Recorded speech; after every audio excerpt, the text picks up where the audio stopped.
در کوچه پس کوچه های تهران، جایی که افغانستانی ها زندگی می کنند، بوی نان تازه و سبزی های بازار پیچیده است. اینجا قصه های مهاجرت با مزهق قیمه و قابلی پلو روایت اتمامیت با افغانستان باید ظرف مهلت مشخص به سفارت مراجعه و مراحل قانونی خروج را انجام دهند. گروه پلیس آماده باشند، به محلا برود و اطلاع رسانی کنند. هموطنان افغان، طبق دستور مقامات شما باید ظرف مهلت تعیین شده به سفارت افغانستان کردند که روند اخراج مهاجران افغان در روزهای آینده شدت میگیرد و هزاران خانواده بدون اقامت قانونی به کشور بازگردانده خواهند شد. خدایا خوب میشه. مقام‌های امنیتی گفتند هر کسی که مدارک لازم را ارائه نکند شهری که هر گوشه‌هاش از صدای زندگی پر شده.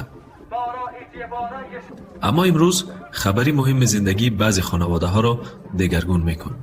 بلندگوی محله فرمان تازه های را میخواند دستور خروج مهاجران افغان. تمام افراد افغان باید امروز خود را به سفارت معرفی کنند و کشور را ترک نمایند. توجه، همه اتباع افغان موظفان برای اقدامات خروج تا شب به سفارت مراجعه کنند. الو. بله همه چی آماده شده، فردا میریم. بله هر چه زودتر، مدارک را همراه داشته باشید. همه منتظرن که صدای ماشینی نشه. ما فقط میخوایم بمانیم، جایی برای برگشت نداریم. مدارک داریم، کار میکنیم. زندگیمون اینجاست، خواهش میکنیم اجازه بدیم بمانیم.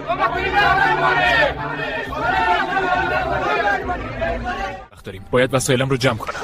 چطور همه چیز رو سریع آماده کنیم؟ سلام، مدارکم آماده است. میتونم فردا بیام؟ خوب، ممنون. باید آرام باشیم و سریع وسایل رو جمع کنیم. همه چیز آماده است، فقط باید حرکت کنیم.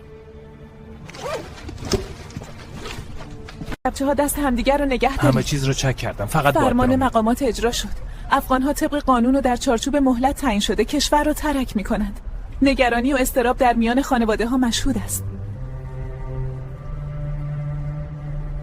حرکت کن، برو سمت ماشین. آقا ما کارگر بودیم، فقط کار. برو داخل، بعد حرف بزن.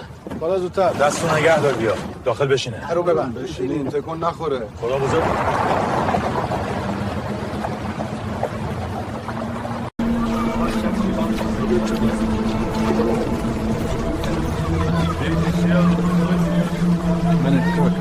ماشومان مکرو کنه ایسه بس لیره پاد ده نور به هلت آرام وکړو.